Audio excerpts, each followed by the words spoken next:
자, 여러분, 크립토토마토 인사를 전해드리고 있습니다. 일주일 동안의 채널 정지가 드디어 풀렸고요. 제가 정지를 당한 동안에는 이 영상들을 백업 채널에 그동안에 올리고 있었습니다. 거기에 업로드가 됐었던 영상들 같은 경우는 못 보신 분들이 많이 계신 것 같아가지고 제가 따로 편집을 해가지고 나중에 올리도록 하겠고요. 정지를 왜 당했냐고 물어보실 분들이 많이 계셔가지고 짧게 말씀을 드리자면은 이 구글 알고리즘한테 잡혀가지고 저는 불법적인 행동을 한 적이 없는데 이제 구글 AI가 너 불법적인 행동했으니까 불법적인 링크를 공유했으니까 이 링크가 나와 있는 영상의 화면을 공유를 했으니까 너는 일주일 동안 정지다 라고 해가지고 이건 항의할 수도 없어요. 항의할 수 있는데 확인을 안 합니다, 그쪽에서. 그래서 저는 별 수 없이 백업 채널에다 영상을 올리고 있었고요. 이제 정지가 풀려가지고 이렇게 다시 인사를 전해드리고 있습니다. 자, 오랜만에 본 채널에 영상을 올리게 되는데 이제 첫 번째로 전달을 해드릴 소식이 그닥 좋은 소식이 아니에요. 그렇지만 어떻게 하겠습니까? 있는 그대로 사실을 전해야죠. 자, 아무튼 지금 현재 비트코인 난리 났습니다. 사람들이 조정받을 거라고 생각을 하고 있었는데 조정은커녕 쭉쭉 올려버리고 있죠. 그런데 지금 상황을 보시면은 비트코인은 혼자 올라갑니다. 이런 것을 흡성 대법이라고 하죠. 비트코인 도미넌스가 올라가면서 다른 알트코인들 가격 빠지면서 비트코인만 혼자 올라가고 있는데 지금 현재 가격이 9,614불. 그래가지고 지금 다른 알트코인들은 상대적으로 사토시 차트가 많이 깎이고 있는 상황이라고 볼 수가 있겠습니다. 자, 그리고 불과 며칠 전에 피터 브렌트가 이런 식으로 트윗을 남긴 적이 있었거든요. 언제는 이제 두 번 다시 XRP 관련된 차트 분석을 공유하지 않을 것이다 라고 이야기를 했다가 이제 말을 바로 바꿔가지고 돌아왔죠. 그래서 이렇게 이야기를 합니다. 최근 XRP와 비트코인 사토시 차트를 분석을 해보면은 XRP 홀더들은 XRP 가격을 0.000023에서 0.000024 사토시를 유지하기 위해서 하방 압력을 버티며 400억 XRP를 팔지 않고 있다. 2019년 10월 이후 XRP 비트코인 시장에는 매도 세력이 보다 공격적인 움직임을 보여왔다. 만약 홀더들이 해당 400억 XRP를 매도하기로 결정한다면 XRP 가격은 0.000011 비트코인, 기사에서는 약 10센트라고 써놨는데 여기까지 하락하게 될 수 있다라고 진단을 했는데요. 사실 10센트가 아니라 보시면 빵원입니다. 거의 빵원까지 떨어지게 될 수 있다라고 했어요. XRP 빵원 간다라고 이야기를 하면서 이 사람이 짚었던 것이 XRP가 상대적으로 사토시 차트 상에서 굉장한 약세를 보이고 있다라고 이야기를 한 것이었습니다. 그리고 피터 브렌트에 이어서 다른 분석가들 역시 제가 어제 영상에서 공유를 했었는데요. XRP의 사토시 차트가 굉장히 위태위태하다, 너무너무 위험한 순간에 있고 지금 보시면 여기 마지막 최후의 보루가 있었는데 이 지지선이 드디어 박살이 났다라고 오늘 새롭게 트윗이 올라왔습니다. 그러니까 사토시 차트의 신저점을 이제 갱신하게 됐다라고 이야기를 하고 있는 것이죠. 그래서 지금부터 이제 쭉 빠지게 되면은 비트코인에 상대적으로 봤을 때 XRP 가격은 형편없이 떨어지는 그런 모습이 연출이 되게 될 수 있다라는 것입니다. 거의 이제 사형선고나 다름없다 이런 식으로 이야기를 하면서 아직도 이제 XRP를 지지하는 사람들을 굉장히 비아냥거리는 듯한 그런 트윗을 남겨주고 있는데요. 이제 이렇게 되면은 탈비트가 되긴 되는데 안 좋은 방향으로 탈비트가 되는, 비트코인에 비해서 가격이 상당히 떨어지게 되는 XRP의 모습이 나오게 될 수도 있다라고 분석가들은 이야기를 해주고 있습니다. 마찬가지 분석이죠. 지금 그동안에 버텨줬었던 지지선이 무너지면서 사토시 차트가 망가지고 있습니다. XRP. 자, 이렇게 되면 어떻게 하라는 걸까요? 도망치라는 소리겠죠. 분석가들은 XRP 지지자들이 현실을 외면하고 있다. 이런 와중에서도 XRP 인플루언서들은 아직도 XRP를 욕하는 사람들과 싸우고 있는데 이 현실을 보라 이거죠. XRP는 그 가치가 형편없이 무너져 내리고 있다라고 다 같이 입을 모아가지고 이야기를 하고 있습니다. 자, 저 역시도 본 채널에 오랜만에 와가지고 이렇게 안 좋은 소식을 전달해드려가지고 이제 굉장히 유감스럽습니다만은 그래도 실제로 이런 일이 일어났기 때문에 저는 여러분들께 언제나 그렇다시피 전달을 해드려야겠죠. 그래서 만약에 이 사람들이, 이 분석가들이 예상한 대로 가게 된다면 XRP 가격이 지금부터 더욱더 훨씬 더 많이 떨어지게 될 수 있다라고 생각을 해볼 수도 있겠습니다만은 마찬가지로 무조건 그렇게 된다라는 보장은 없죠. 분석가들의 의견일 뿐이고 그들은 종종 많이 틀리기도 합니다. 그리고 지금 보시면은 비트코인 혼자서 치고 올라가고 있기 때문에 이런 식으로 사토시 차트가 많이 떨어지게 되는 경우는 비트코인 뿐만 아니라 다른 코인들에서도 이제 발견이 되고 있다라고 하는데요. 예를 들어 비트코인 캐시 같은 경우도 사토시 차트가 최근에 이제 최저점을 갱신을 했다라고 또 이렇게 이야기를 하고 있습니다. 물론 사토시 차트가 아직도 좋은 그런 알트코인들도 있어요. 물론 지금부터 비트코인이나 다른 알트코인들이 어떤 행보를 보이게 될지는 저는 함부로 감히 예측을 못하겠습니다만은, 일단 분석가들이 봤을 때 XRP는 굉장히 좋지 않은 위치까지 도달했다라는 소식 이렇게 전달을 해드렸고요. 자, 그럼에도 불구하고 희망 회로를 불태우고 있는 우리 개코씨, 이번엔 이런 다이아몬드 패턴이 나와주면서 비트코인 하락세가 꺾이고 상승하게 될 것이다 라고 이렇게 희망 회로를 불태우고 있습니다. 부디 이 사람의 분석이 맞기를 또 바라봐야 되겠죠.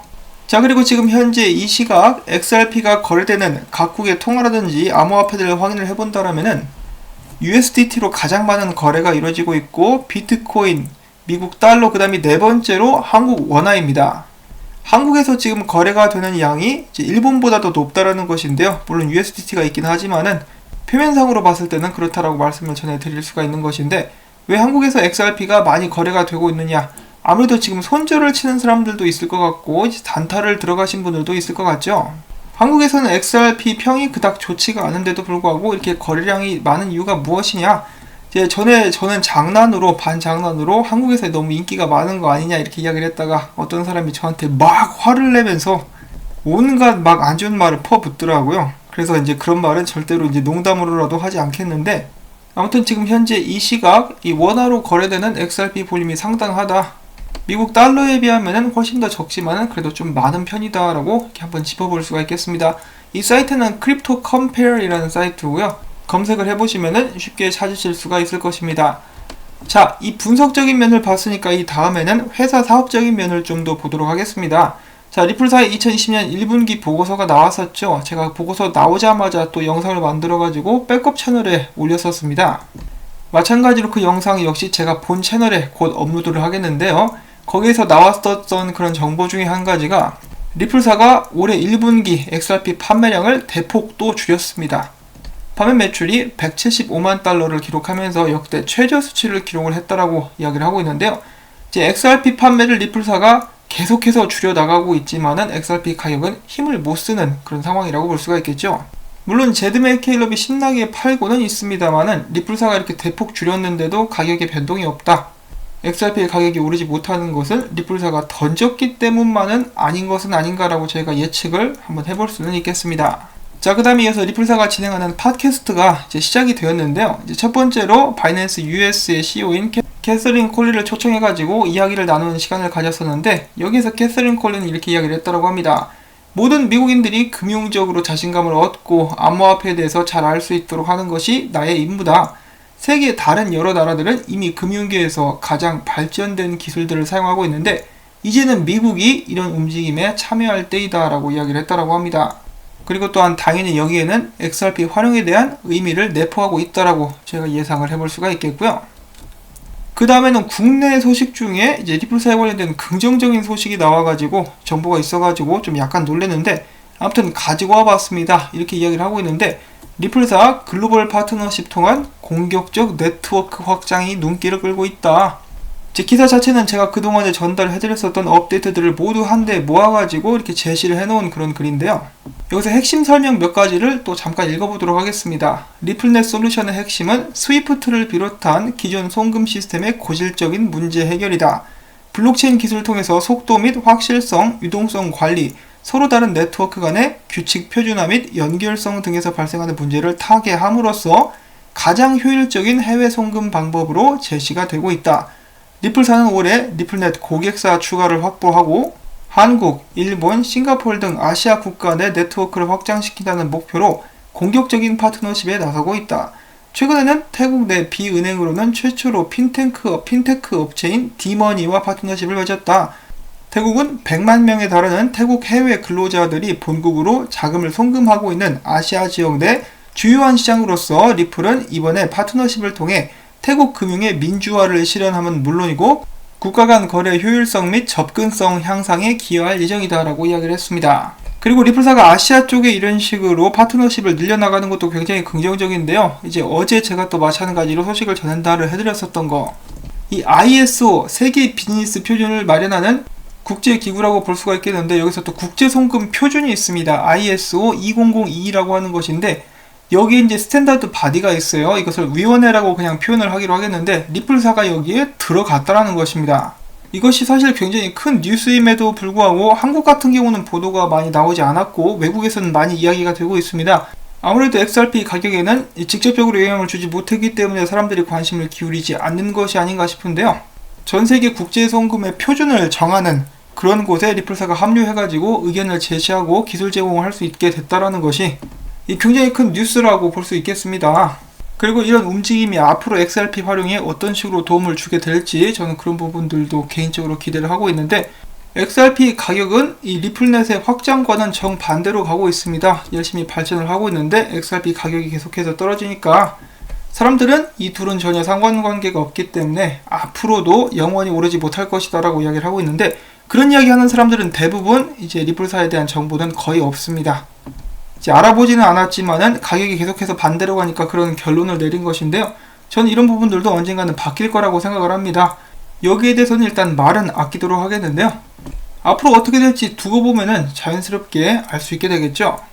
자, 그리고 마지막으로 리플사와는 직접적으로 관계가 없을 수도 있겠지만은 간접적으로는 관계가 많은 그런 소식 한 가지를 가지고 와봤습니다. 자, 여러분 니움머니 기억을 하실 거예요. 저는 인스타램이라는 이름을 썼었고 ODL 사용자이자 이제 당연히 리플넷 멤버고요. 최근에 싱가포르 및 중국 진출에 성공을 해가지고 또 크게 주목을 받았었던 그런 회사입니다. 송금 회사이고요. 최근에 승승장구하고 있는 이 회사에 비자와 뱅크 BRI의 투자 회사인 BRI 벤처가 공개되지 않은 액수를 추가적으로 투자를 했다고 합니다. 비자는 여러분들도 잘 아시는 그런 회사이기 때문에 설명이 필요 없겠지만은 이 BRI 뱅크 같은 경우는 인도네시아 국영은행으로서 인도네시아에서 가장 큰 은행 중에 하나로 알려져 있습니다. 그들이 주목하고 있는 것은 마이크로 파이낸싱 스타일의 렌딩, 그러니까 대출이라고 이야기를 하고 있는데요. 이 마이크로 파이낸스 하면은 소액 규모의 대출이나 결제를 빼놓을 수가 없겠는데요. 그런 부분에 있어서 가장 크게 활용될 수 있는 것이 저는 디지털 자산이라고 한번 생각을 해보고 싶습니다. 자, 아무튼 이렇게 해가지고 오늘 준비한 정보들, 이제 안 좋은 소식들도 있었지만은 그 정반대의 정보들도 계속해서 나오고 있습니다. 이런 상황에서 제가 영상을 만드는 동안에 이제 비트코인 같은 경우는 거의 만불대를 한번 위협을 했었네요. 자, 정말 어디까지 상승하게 될지 이런 부분들도 한번 기대를 해보면서 저는 오늘 영상 여기서 또 마무리를 짓도록 하겠습니다. 제가 오늘 열심히 준비를 해본 영상 여러분들께 도움이 되셨다면 정말 오랜만에 말씀을 드리는데, 제 채널에서 나오고 있는 CF를 한 편만이라도 마지막까지 봐주시고요. 좋아요와 광고주 방문 해주신다면은 지난 일주일 동안에 좀 많이 힘들었었는데 저에게 정말 큰 도움이 될 수 있을 것 같습니다. 아, 그리고 마지막으로 제가 이 제목을 정할 때 좀 이름을 바꿀 거예요. 왜냐면 지금 유튜브가 섀도우 배닝을 하고 있다라고 하죠. 그래서 리플사나 XRP, 비트코인에 관련된 단어가 이제 타이틀에 들어가게 되면은 불이익을 받게 된다라고 합니다. 그래서 이름을 좀 바꿀 것인데 그런 부분들도 좀 양해를 해주시길 바라면서 저는 다음에 찾아뵙겠습니다. 안녕히 계십시오.